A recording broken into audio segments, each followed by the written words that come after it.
छत्तीसगढ़ के दुर्ग railway station पर अपहरण, मानव तस्करी और जबरन धर्मांतरण के आरोप में केरल की कैथोलिक ननों की गिरफ्तारी को लेकर भाजपा बैकफुट पर आ गई है। सोमवार तक छत्तीसगढ़ के मुख्यमंत्री तक इस गिरफ्तारी को सही ठहरा रहे थे, लेकिन मंगलवार को भाजपा के नेता ही इस गिरफ्तारी को भूल बताने लगे। भाजपा के नेता ने तो यहां तक कह दिया कि वह गिरफ्तार नन बहनों के साथ हैं। हालांकि मंगलवार की सुबह से ही राजधानी रायपुर और दुर्ग के राजनीतिक गलियारों में हलचलें तेज हो गई। एक तरफ जहां इंडिया गठबंधन के सांसद रायपुर पहुंचे, वहीं दूसरी ओर केरल से भाजपा के नेता भी रायपुर पहुंचे।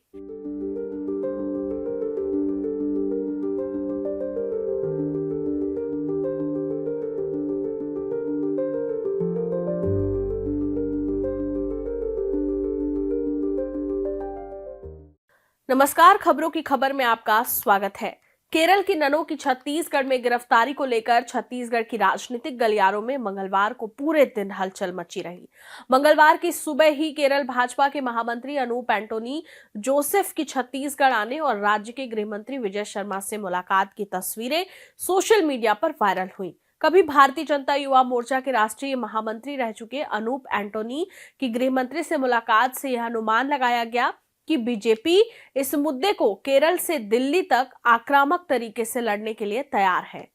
लेकिन केरल से आने वाली खबरें बता रही हैं कि बीजेपी इस मामले में अब फूंक फूंक कर कदम रख रही है और सच कहें तो केरल में बीजेपी बैकफुट पर आ गई है।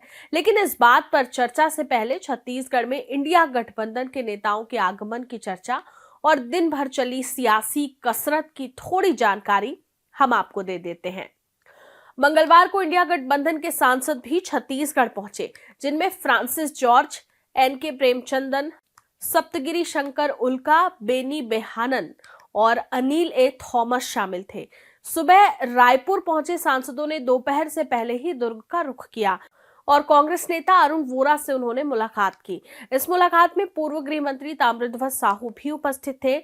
इसके बाद सांसदों का दल दुर्ग जिले में बंद ननों से मिलने पहुंचा तो जेल प्रशासन ने मुलाकात का समय खत्म होने का हवाला देते हुए गेट का ताला बंद कर दिया। इंडिया गठबंधन के सांसद जेल की गेट पर ही अड़ गए। अधिकारियों और सांसदों के बीच गर्मागर्मी बहस भी हुई। सांसदों ने आरोप लगाया कि पुलिस प्रशासन के लोग कह रहे हैं कि पहले बीजेपी डेलीगेट मिलेंगे, फिर सांसदों को कल अनुमति मिलेगी। काफी हंगामे और धरने के बाद जेल का गेट खोला गया और दोबारा सांसदों को मिलने की अनुमति दी गई। इसके बाद किसी तरह ननों से सांसदों की मुलाकात हो सकी। देखिए, ये मुझे लगता है कुछ गलतफहमी में सरकार ने ये आरोप लगाया हुआ है। जो उनसे मिलके आए हैं ये दोनों फार्मासिस्ट है, एक नर्स है, एक फार्मासिस्ट है, उनकी डिग्री है, ये मिशनरी हॉस्पिटल में काम करते हैं। और जो 3 महिलाओं को है उनको नौकरी पे रखने के लिए उनको सैलरी, बाकायदा सैलरी देके उनको रखने के लिए बात करके ये लोग जा रहे थे कि 2 आगरा में और एक दूसरी कॉन्वेंट में। पुलिस ने उनका वेशभूषा देख के बजरंग दल को फ़ोन किया। बजरंग दल के लोग आके वहाँ पे स्टेशन में हल्ला गुल्ला किए और ज़बरदस्ती एक धर्मांतरण का केस लगा के, ह्यूमन ट्रैफिकिंग केस लगा के इनको फंसाने की कोशिश किया जा रहा है। ये हम कोर्ट में लड़ेंगे इस केस को एंड जो कानूनी प्रक्रिया है वो फॉलो करके हम न्याय मांगे। लेकिन ये रिपोर्ट हम फैक्ट फाइंडिंग के लिए आए थे, इनकी बात सुने, माननीय मुख्यमंत्री से मिलेंगे, आर्च बिशप से मिलेंगे, इनका जो भी फैक्ट है ये जाके कल सदन में रखेंगे और पार्लियामेंट में ये बात उठेगी। छत्तीसगढ़ में बहुत से ऐसे मामले धर्मांतरण के सामने आते हैं, क्या राज्य सरकार जो है इस तरह से कार्रवाई करके क्या करना चाहती है? देखिए, धर्मांतरण एक बड़ी बात है, उसके बारे में हम टिप्पणी नहीं कर रहे। हम इस केस के बारे में बोल रहे हैं। जो 2 नन है, ये इनका बैकग्राउंड हम जानते हैं क्या है। ये धर्मांतरण का केस नहीं है, ना ही ह्यूमन ट्रैफिकिंग केस है। ये एक मिस प्रायोरिटी का केस है, जो कि उनका कपड़ों को देख के ये उनको फंसाने की कोशिश किया जा रहा है। ऐसी चीज हम बार बार देखते आ रहे हैं, जैसे बंगाल में हो, उड़ीसा में हो, बांग्लादेशी बोल के बंगाली लोग को आप लोग तड़ी पार करा रहे हो या देश से बाहर भेज रहे हो। ये गलत रवैया है सरकार का। आप जो कानून है उसका पालन कीजिए। इसी के लिए हम चर्चा किए। ये रिपोर्ट सदन में कोई एग्रीमेंट हुआ था? नौकरी के नाम पर कोई एग्रीमेंट हुआ था? अभी नन से मुलाकात की है तो क्या बातचीत हुआ? देखिए, ये तो सब जुडिस है, ये तो नहीं बोल सकते कि क्या बातचीत हुआ, बट हमें पूरा यकीन है कि ये एक मिस प्रायोरिटी या फिर गलती से केस लगा हुआ है। जो ह्यूमन ट्रैफिकिंग एंड धर्म परिवर्तन का है वो इसमें लागू नहीं होता है। ये एक अलग केस है जो कि तमाशा करने के लिए बजरंग दल अपना हिंदुत्व बोल रहे हैं कि जैसे वही हिंदू है, हम नहीं है हिंदू। तो यही केस है एंड हम इसको आगे लेके जाएंगे सदन में। संसद में ये बात मुद्दा उठाएंगे आप? संसद में मुद्दा उठाएंगे आप लोग कल? ये इस बात में हम जरूर संसद में मुद्दा उठाएंगे एंड जो अवैध धर्मांतरण हो रहा है उसका हम समक्ष में नहीं है, ये साफ है। जो कानून है उसका फॉलो करना चाहिए, लेकिन जबरदस्ती खाली वो मतलब आप माइनॉरिटी है करके आप फंसा नहीं सकते हो, जेल में नहीं डाल सकते हो। ये हमारा स्टैंड है एंड इसको न्याय मिलना चाहिए। इसके लिए हम सदन से लेके सड़क पर लड़ेंगे। पूर्व मुख्यमंत्री भूपेश बघेल ने कहा कि जब मुझे पता चला कि हमारे सांसद जेल के गेट के बाहर हैं, तब मैं यहां पहुंचा। इनसे कहा गया कि ये कल आए। ये सभी लोकसभा का सत्र छोड़कर आए हैं। आखिर इन्हें डर किस बात का है? दो नन के असंवैधानिक तरीके से गिरफ्तारी का मामला है और इस मामले को हमारे वेणुगोपाल जी ने प्रधानमंत्री को पत्र लिखा, यहाँ के मुख्यमंत्री को पत्र लिखा और साथ ही लोकसभा में भी इस मामले को उठाया और हम सब ने उसके खिलाफ बयान दिया। केरल से सांसद और विधायकों के प्रतिनिधि मंडल मिलने आए थे। उनको लगभग 12:30 पौने 1 बजे का समय दिया हुआ था, लेकिन कह दिया गया कि कल आना, क्योंकि भाजपा का डेलीगेशन रायपुर में बैठा हुआ है केरल से आए हुए, इसलिए इनको नहीं मिलने देना चाहते थे। इसलिए कल का उन्होंने कहा, तो मैंने डीजी खबर किया, डीजी जेल को, है ना, कि इनको मिलने दिया जाए और नहीं तो यही धरना दे के बैठेंगे। और मैं भी जा रहा हूँ जेल।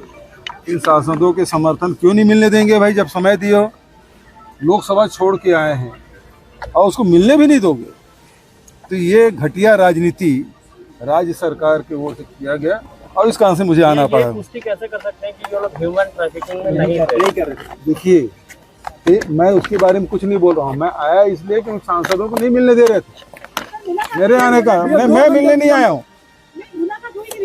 उनकी मुलाकात होगी, मुझे नहीं, वो तो आपके पास सीधा बात की है। मेरी मुलाकात नहीं हुई ना, मुझे उनसे मिलने आया। मुझे जब जानकारी ये मिली कि हमारे सांसद जो आए हैं लोकसभा छोड़ के और उनको मिलने नहीं दिया जा रहा है, जबकि समय दिया हुआ था, पहले से समय लिए थे और उसके बाद भी नहीं मिलने दे रहे हैं, ये तो गलत बात है। और इसलिए क्योंकि हमारे अपने जिले का मामला है, इसलिए मैं खुद आया।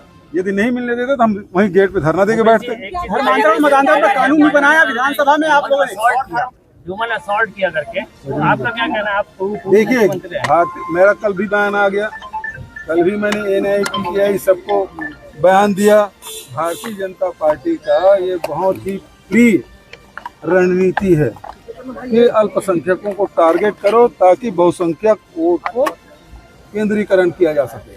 ठीक है, वो चाहे वो क्रिश्चियन हो, चाहे मुस्लिम हो, चाहे वो सिख हो, कोई भी अल्पसंख्यक हो, बौद्ध हो, कोई भी अल्पसंख्यक हो, उसको ये लोग टारगेट करते हैं ताकि बचत जो वोट है उसका ध्रुवीकरण हो सके। देखिए, मुझे कोई जानकारी, देखिए मेरे पास पूरी जानकारी नहीं होगी, मैं कोई बयान नहीं दूंगा। महोदय जी, इस मामले में इसके बाद सांसदों का प्रतिनिधिमंडल राज्य के मुख्यमंत्री विष्णुदेव साय से मिलने पहुंचा। सांसदों का आरोप था कि गिरफ्तार नन निर्दोष हैं।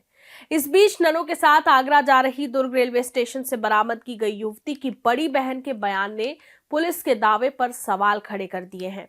युवती की बड़ी बहन ने कहा कि हमारे माता पिता अब जीवित नहीं हैं। मैंने अपनी बहन को ननों के साथ आगरा में नर्सिंग की नौकरी के लिए भेजा था।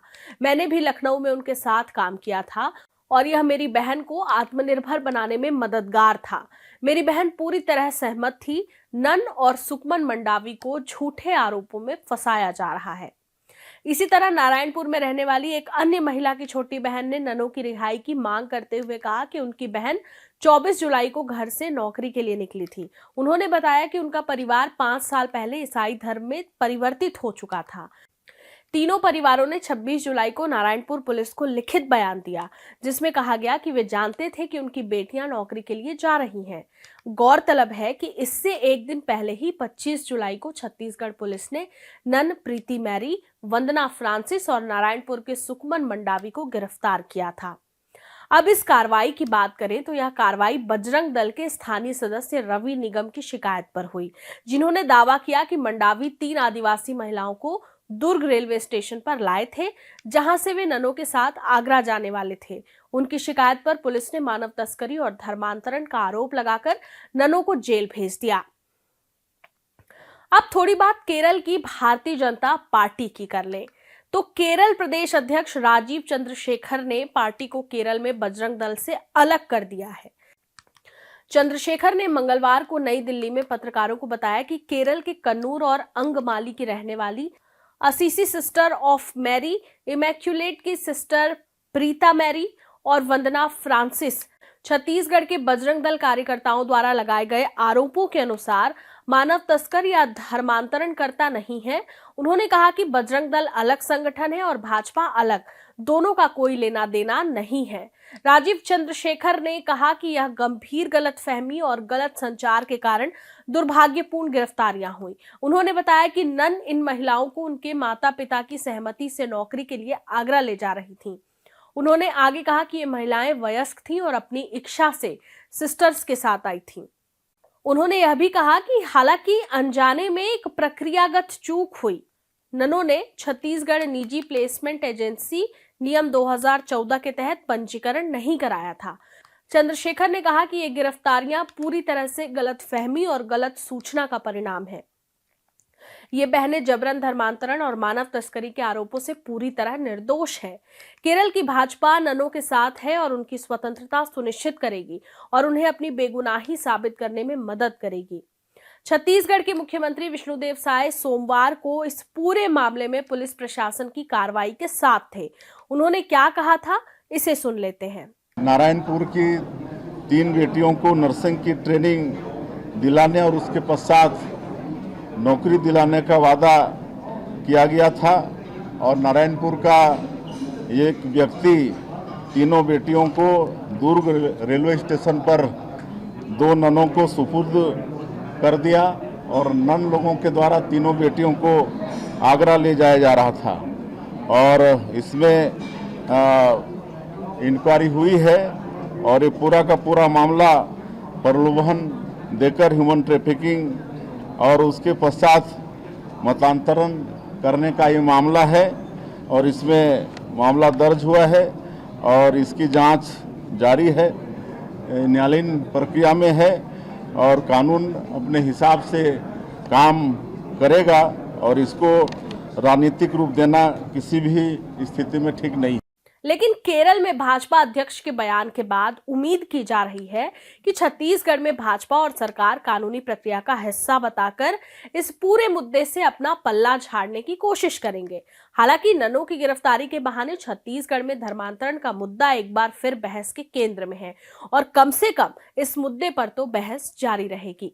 खबरों की खबर में फिर किसी खबर पर होगी बात।